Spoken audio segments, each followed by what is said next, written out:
We decided to do something a little bit different this time, and I have a little bit of information to share with you, but really the object of this panel this morning is to help you solve your problems and your challenges.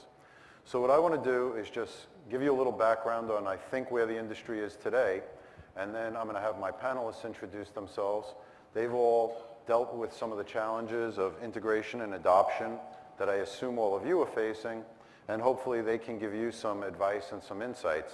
So if we want this panel to really be a success, I think we need your participation. I have a whole list of questions that I can ask them, but really I think the reason we're here today is to answer your questions and to solve your issues. So let's start at the beginning, and let's talk a little bit about form-filling software. Financial Planning Survey from Financial Planning Magazine. Every year we go out and we ask all the subscribers a bunch of questions about technology and what you're doing. And so this year we asked, this past year, the issue that came out in December of 2012, we asked them a question about form-filling software. And this is what we found. Of all the advisors surveyed, 42% said they use form-filling software. And of that 42%, over 71% use LaserApp. And this information was in the magazine. But the rest of what I'm going to show you was not in the magazine, and it's never been shown before. So obviously nothing else came close as far as form-filling software other than LaserApp. So that's good news for LaserApp, obviously. But then we tried to break it down by subgroups, and we said, well, CPAs who consider themselves financial advisors primarily and do financial advisory work, how many of them use the software? And the numbers are much worse. So among CPAs, only 25% of them say they're using form-filling software. And of those that do, 28% use LaserApp. Then we looked at the independent RIA market and we said, well, what about the independents? What are they doing? Only 40% of them are using form-filling software. And of those, the good news for LaserApp is fully 85% of them are using LaserApp software. So LaserApp basically owns the independent space. What about the duly registered advisors? 54% are using form-filling software. And of those, our readers that we surveyed, 70% use LaserApp. Again, very, very strong. So, what conclusions did we draw from this? Well, one conclusion is obviously that LaserApp is the clear market leader across all groups, but in some groups they're dominant and they're almost the only one there. And the flip side of that, though, is the majority of advisors that we surveyed still are not using form-filling software. Now, quite frankly, I think that the numbers I just showed you really underestimate the LaserApp usage a little bit, and the reason for that is a lot of you are white labeling it, and so the end rep or the end advisor may not even realize that they're using a LaserApp solution when they are. But clearly, not everybody is using form-filling software today. So, I wanted to take a step back and show you this because Robert earlier, and I think a lot of the sessions later today and the discussion we're going to have now is about all the great things that you can do with LaserApp and take it to the next level, particularly with the new cloud solution. But in order to get all of these great benefits that we're going to talk about, the first step is you have to get everybody to use it. And quite frankly, I started talking about the form-filling software over a dozen years ago to advisors before I had ever met anybody from LaserApp. And I still remember the slides from my first deck about this. And one of the things we were telling advisors, primarily independents at that time, was this is such a compelling piece of software. It's so essential to your business. It's a such obvious ROI. I don't understand why everybody doesn't use it. But at the end of the day, the numbers don't lie, and adoption is obviously much better than it was even 5 years ago, but the point is we still have a ways to go. So that's sort of the foundation of our discussion today. And now I'm going to ask my panelists to each briefly introduce themselves and tell you why they're an expert and why they're up here. Let's start with Brittany. Hi, I'm Brittany Noethen. I'm with Berthel, Fisher & Company, and we have 2 broker-dealers and an RA firm. Each one of them run off of a They each have their own platform, but it uses common technology. And the core of that is an account wizard that we build out for our representatives, and it integrates with Laser App. So our reps go through the wizard, it creates the bundle, and generates the forms in Laser App. And we've been working on this for about 3.5 years. And from January to June, our rep adoption is very high, and I think that's why I'm here. And to give you a sense of that, as of today, I looked at our numbers, and we've had 25,000 new account applications go through our system, and of those, 700 were entered at the home office, so for the indexing purposes, all of that. The rest of them were entered in the field by our representative offices, so that's 97% of all the applications that come through.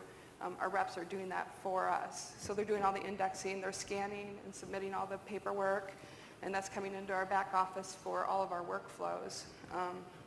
And one of the ways that we've done that is by using that front end to really feed everything that the reps need to do. So it populates the CRM, populates all their blotters, it really automates all those administrative tasks that they have to do. And so Laser App is a key part of that. Every time one of those bundles are created, Laser App is involved in that process. So that's what we're doing. So clearly, they've done a good job of adoption. If any of you in the audience are having trouble, maybe Brittany can help you out. Mario? Hi, my name is Mario Monteiro. We're from Palm Beach Gardens, Florida. The company I work for is Money Concepts. I've been there about 27 years. We have a sister company, which is GWN Securities. Each firm has about 800 advisors in each one of them. Our adoption rate has been extremely high. Over the years, we have 100% of our advisors keying in everything via Laser App. There's always those few that always seem to have their computer broken. You know those people? That we have to help them out on. But it's 98, 99% adoption rate is what we have. It's been done through a lot of work, a lot of technology, and a lot of training of the advisors to make it successful. There's a lot of things you can do to really get the adoption rate up there. Thank you. Thank you. Aaron? My name is Aaron Spradlin. I'm the head of technology for United Planners Financial Services. United Planners has been around for about since 1987. We're a partnership where we're majority owned by our advisors.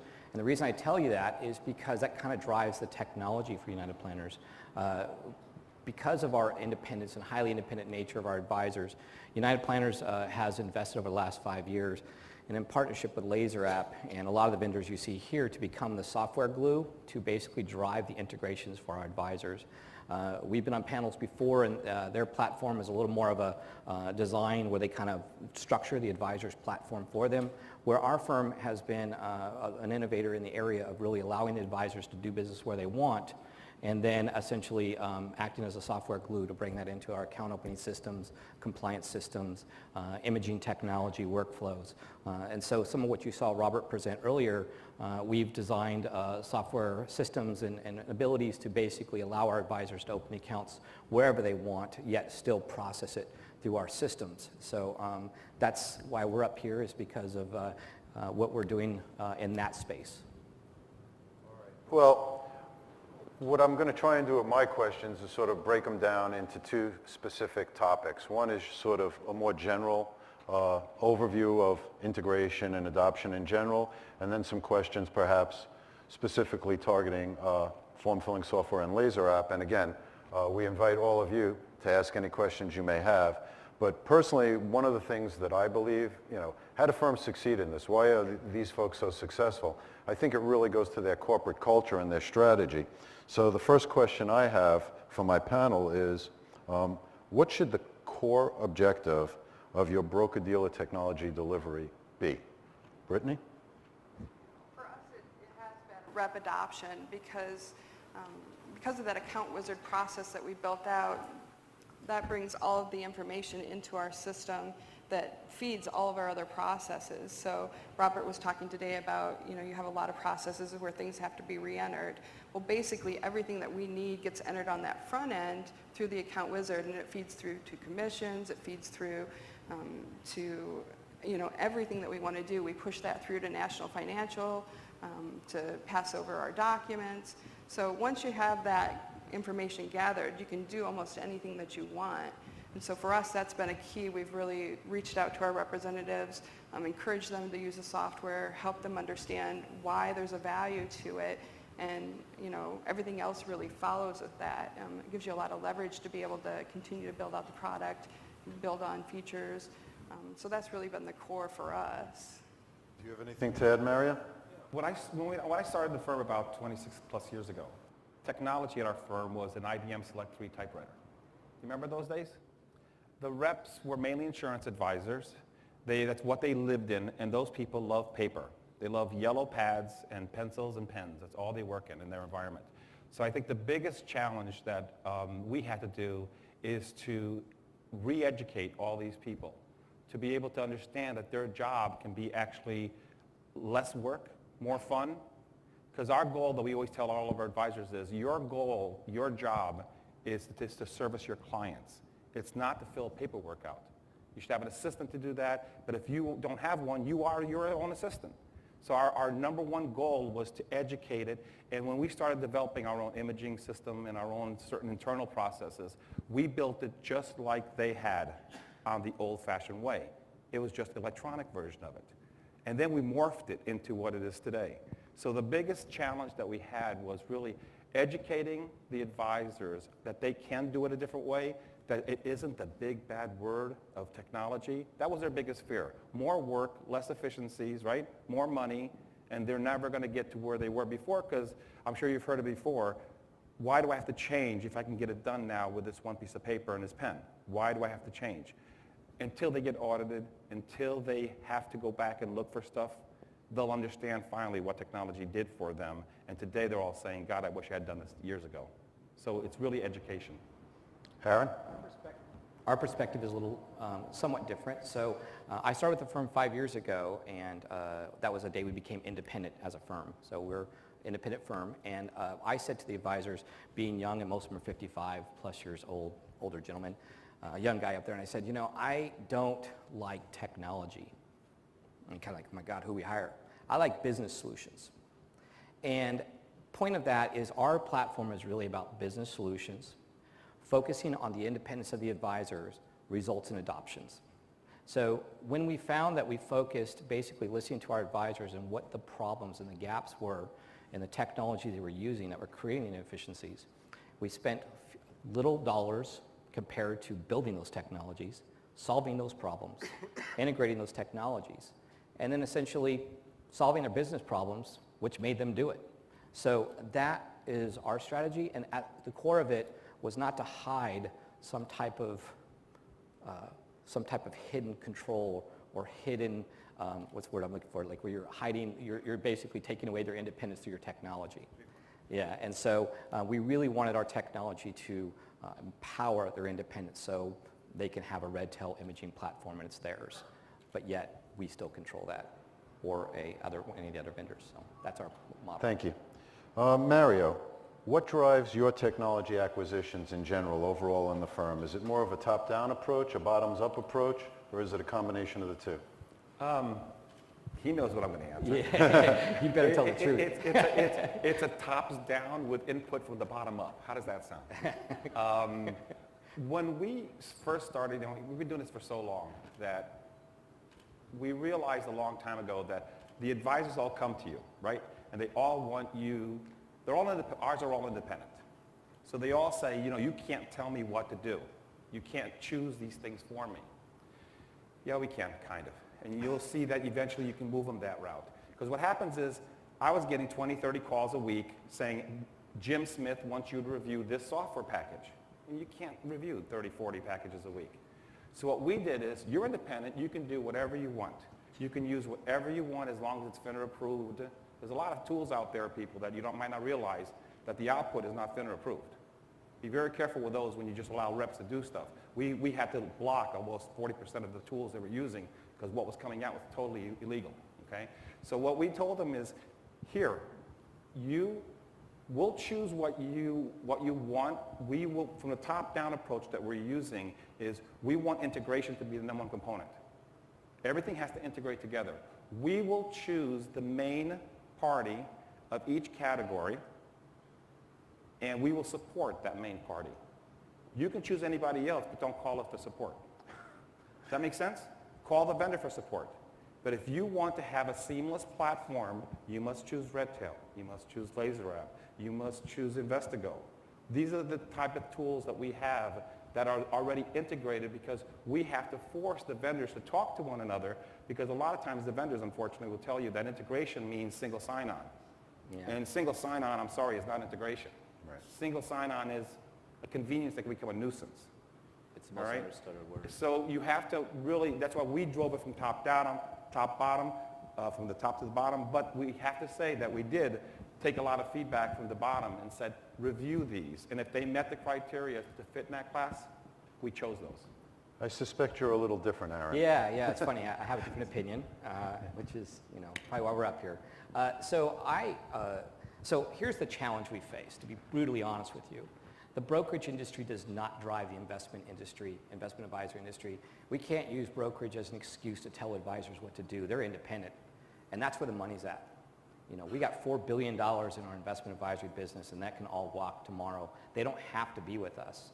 So the model that we have and the realities that we face as an industry is, I'm agreeing with you in the sense that I came from that background, but I realized that what if the brokerage firm wasn't required? Would they still be with you? That's the question you have to ask yourself. If your technology does not answer that question, you're in trouble. Because if you're believing that somehow you can use brokerage to demand what people will do, the fact is, if you look what's happening in this industry, brokerage firms are in trouble. Investment advisory is where it's at. Your brokerage operation, from my perspective, is not core to what you need to be doing. You need to be focusing on investment advisory. In that case, I agree with him. We did build a platform on our investment advisory as a software solution to drive people to us, because we need to create a case for them not to go to Schwab or TD Direct and bifurcate us out of the whole process. We need to earn that money back into our industry, and the only way we can do that is change the cultures of the broker-dealers. That's my perspective. That's a different one. Brittany? Ours is very similar to Mario.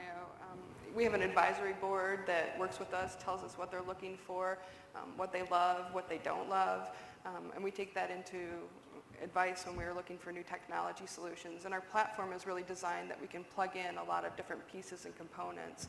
So we've tried to build a flexible platform that allows us to still very much cater to our rep force and what they need. Excellent. Aaron, is the industry best served by third-party vendors building integrations among themselves, or do you prefer some other model? Well, I love integrations between the vendors. I think it really helps to encourage the innovation and the technology. But I use that word technology, and I'm going to talk about this a little later when I do my presentation for medium-sized broker-dealers. I see those as really great technology, but I don't see it as business solutions. So in as much as they're doing that, they're driving technology for our industry, APIs, things like that. I see that as great. I see what LaserApp is doing as great.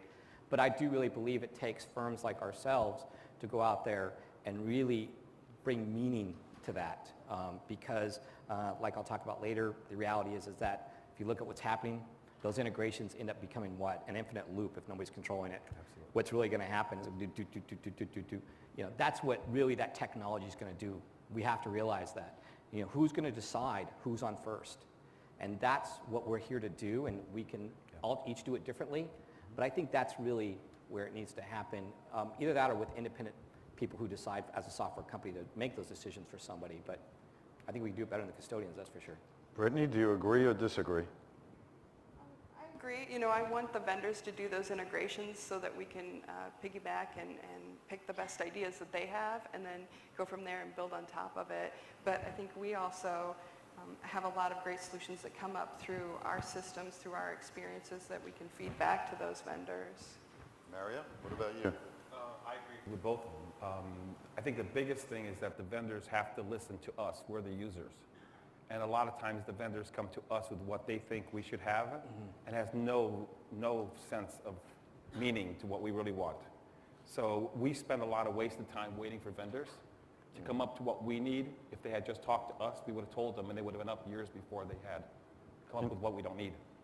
Interesting. All right, now let's talk about adoption a little bit. What drives broker-dealer technology, and what's impeding it? I mean, why isn't everybody adopting the things we want them to? Is it a lack of training?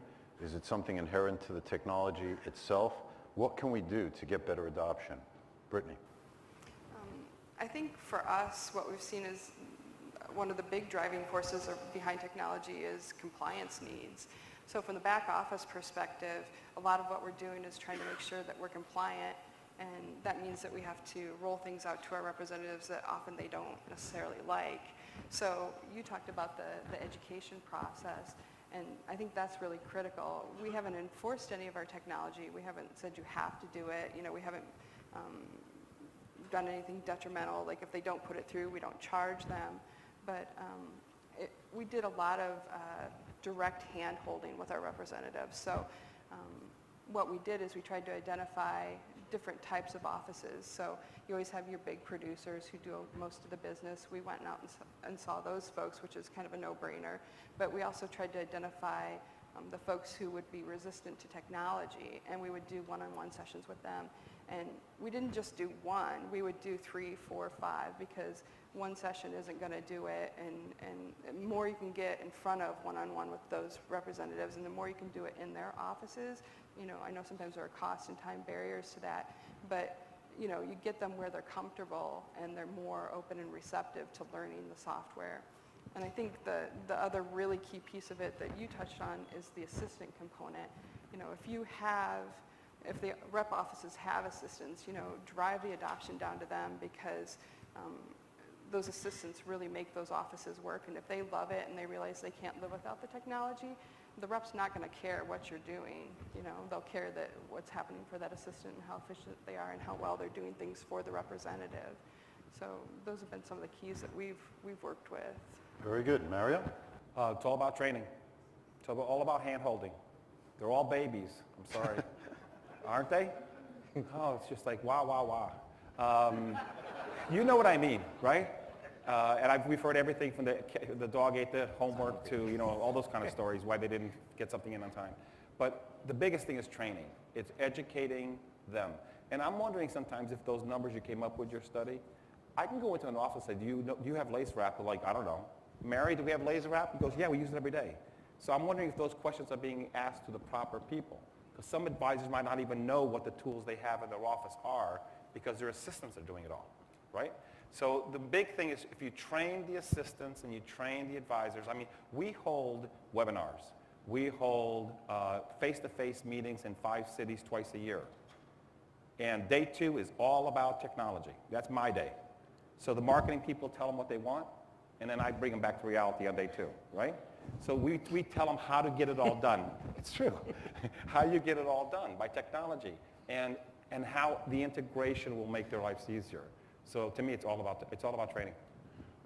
Let me just interject with regard to the study. First of all, I think to a certain extent I agree with you, but I will say this. The question is not, do you own Laser App? The question was, do you use it? Right.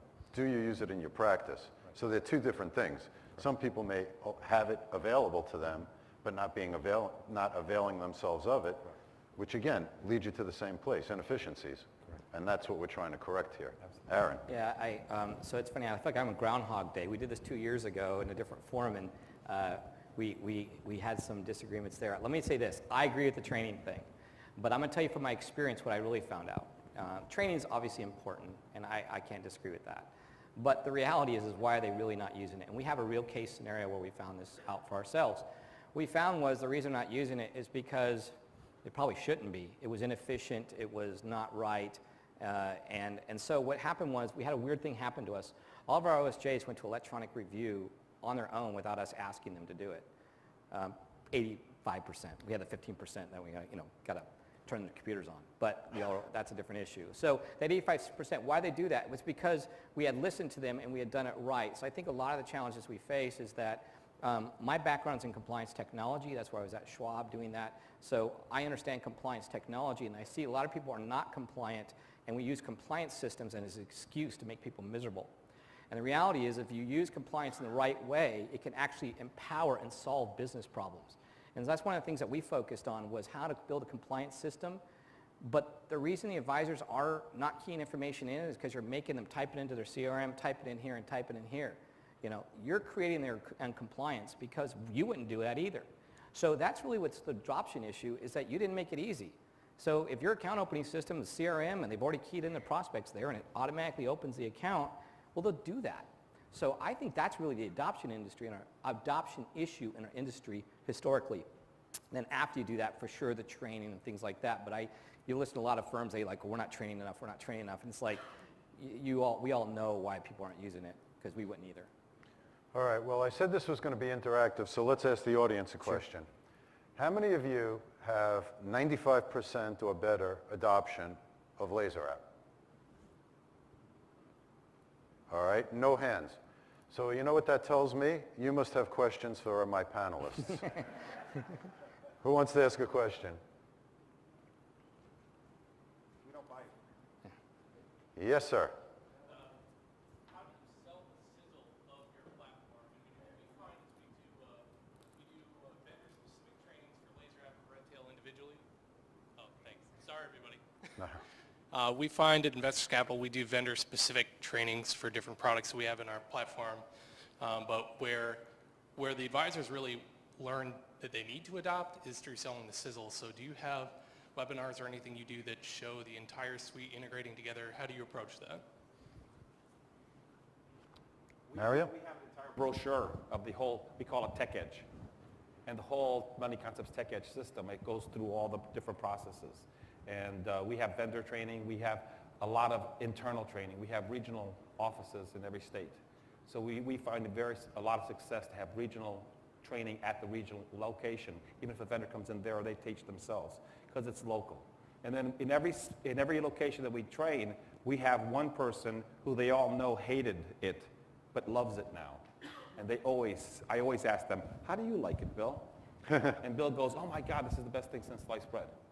I didn't know I could do A, B, and C. Sizzle's best sold to your internal advisors by existing advisors. That's the best resource you have. We've used that quite a bit. We'll find our top producers and we'll get them on a call and they'll be like, oh my gosh, ever since I did electronic review of my system, my life has changed. I'm using Redtail and my whole life has been, and this guy's the person they look up to. And so if you have those change agents in your firm, those are the people you need to latch on to.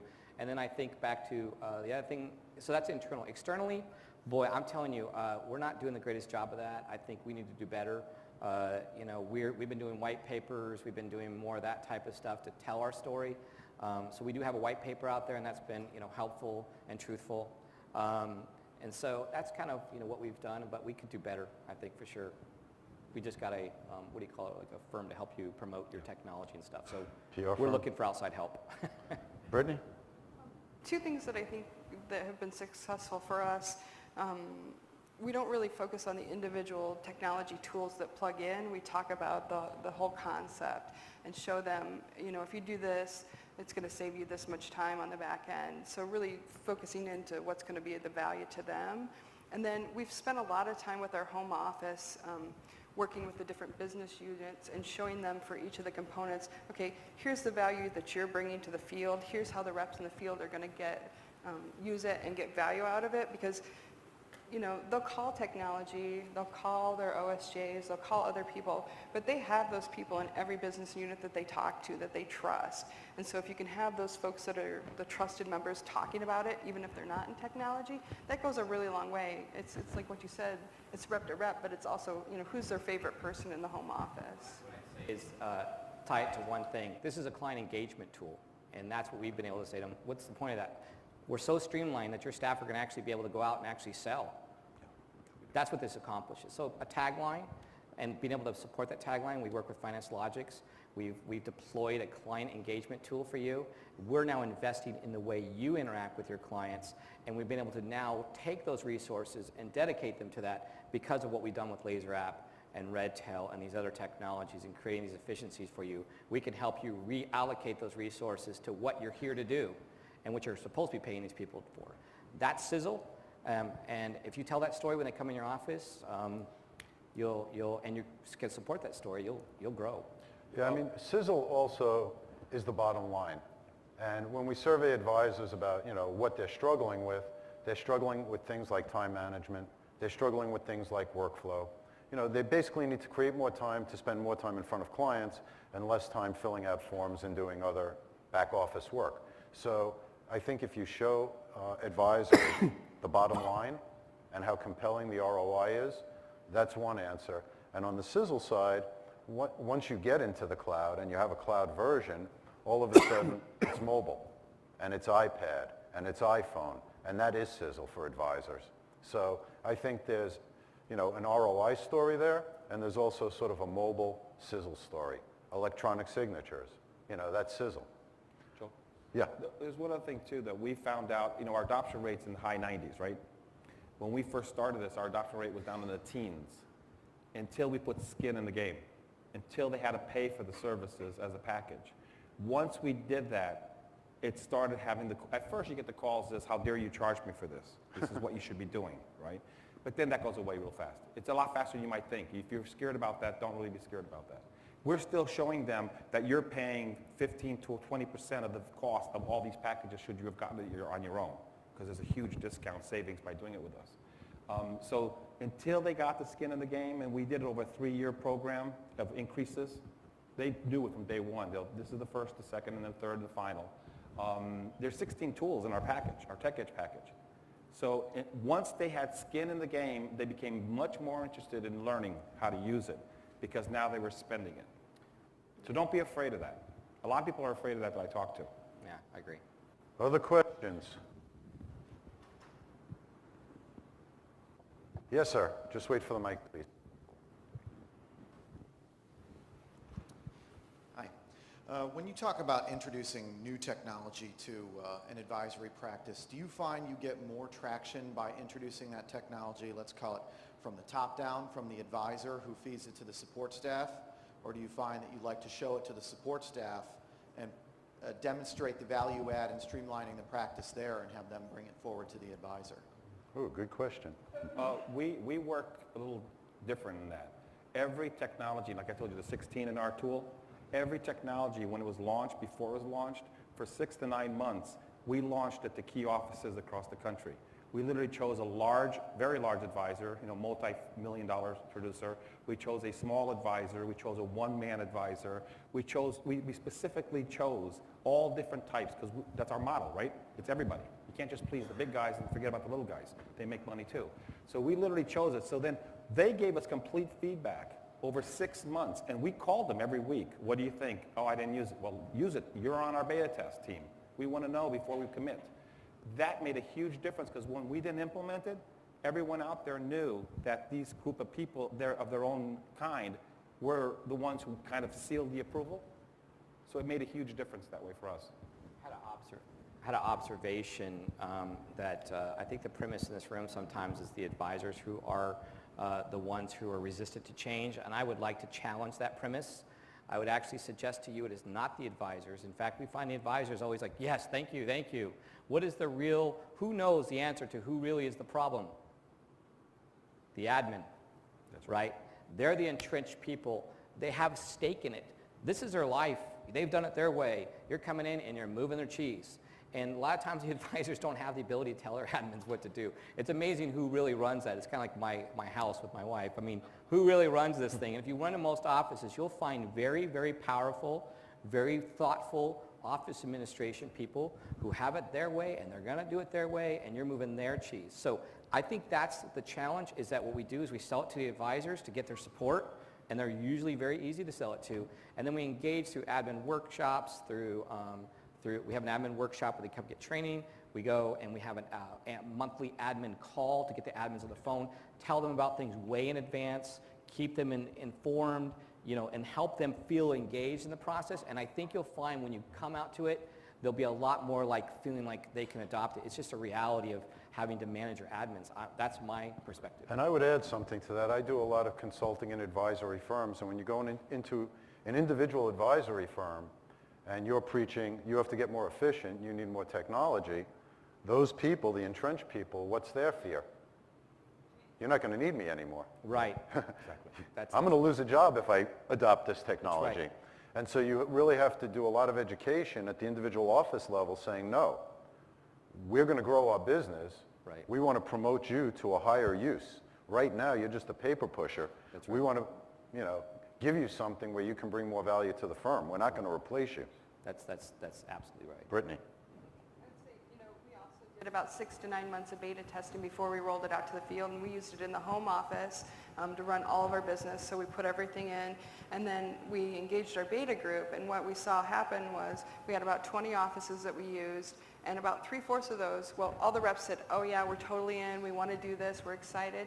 And then what happened was 3/4 of the office engagement was really with those sales assistants. The reps never came to the calls, they never used the tools, but those sales assistants were there every week giving us feedback. And so if you have offices like that, that's where you're going to get your information and you're going to learn about your product.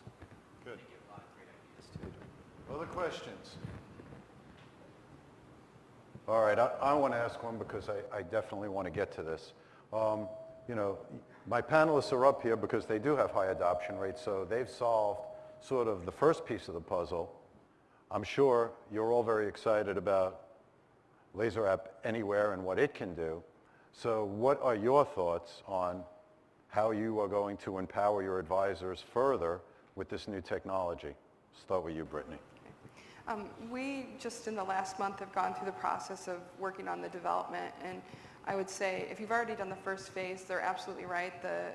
If you use the enterprise and done your integration, Laser App integration for the Anywhere product is very simple. We put a new programmer on it because we wanted somebody else to learn the process, and they had the integration built in 2 days. So they'd never seen the documentation before, any of that. In 2 days they built it. So it's a really valuable tool, the software development kit that they put together. And so now we're going into the beta phase where we're going to offer it out to some of our offices. And the big value for us is we've mostly been a PC shop. And we've over the past year and a half, we've seen a lot more offices go to Macs. And a lot of our tools are supported, and Laser App has always been one of those barriers for our reps. So all of our Mac users are going to be able to use Laser App Anywhere. The reps are really excited about that. And then also just moving to iPads to be able to do the Laser App component of generating the paperwork bundle. That's something we couldn't do before. So we had some offices where they would be entirely Mac and they would have one PC with Laser App on it. So that'll be a big value for us. And then just that whole mobility issue is huge with Laser App Anywhere. Mario? Yeah, 2013 for our firm is any platform, any device. So that's our push. Every single thing that we have has to work on smartphone or on an iPad. We did a survey, only 13% of our users are actually iPad users. All the rest were actually Android users for tablets. So there's a huge need for that also out there. So moving to this way, we were one of Trinidad probably called us the first day that Laser App Anywhere was available and said, Mario, are you ready? And we said yes. Took a little bit more than that, but it was pretty close to that, right, Trinidad? So Anywhere is up and running, and our reps are in love with it because they are able to use the signature option of Laser App on an iPad or on an Android tablet. We love the integration of it with Redtail. They did a fantastic job because that's the first call every advisor calls you on Anywhere is, my data, where's my data? There's no data on here. Well, no, it's web-based. So you have to have a tool like a Redtail to connect in for the data. So we see a lot of potential. We're working very heavily. I sent the committee with Pershing to get this going through the onboarding process. So we're very excited that they're finally doing this. We've been pushing it for a long time, but we see this as a main component in the future for any platform, any device. It's an initiative we have. Aaron, I know you have some big ideas. Yeah. So you can't steal my thunder. I'm supposed to present at 2:30, right? Well, give them a taste so they'll come. Well, let me just say phase 1, phase 2. Phase 1, for sure, we're doing some really exciting things with what Bobby showed you earlier. We are actually doing and are piloting the actual integration of the forms into the data processing. So we are mapping the technology, mapping the forms, and we've done some really cool things that happen to do with Redtail, Laser App, imaging, and unifying all of that together and showing how it can be done through Laser App. So I think that's will be fun to share. But that's kind of the phase 1, opening an account wherever you want, whether it be at TD. We're really excited with the work we've been doing with TD. We have a massive amount of money going to them these days, and they're a great firm. But the second phase is actually to be a lot smarter about wizards. So right now, it's the fastest for us just to be like, okay, this is easiest to open it. But in the future, we really want to, I think what everybody wants to do is like ask people questions and say, okay, well, this form, that form, this form, that form. I think it's where we want to be, but that's kind of a 2014 goal for us, not a 2013 goal. So 2013 is more about using existing integrations and powering existing straight-through processing with TD and e-signature technologies that exist today, rather than trying to do anything fancy with it. We've got about 1 minute left. I'll give you each 30 seconds. What's the one thought you want to leave with the audience today? Brittany. Oh, wow, that's a tough one. Yeah, thanks for letting me go first. I appreciate it. That'd be somebody. Yeah. I guess I would say make sure that you engage and educate your home office so they can be ambassadors for your technology. Make sure that you're talking to your reps. Don't just choose your early adopters. Go out and choose the folks that you know are going to be resistant to your technology and show them how to use it. Make them, your ambassadors, because you'll get a lot of value out of that.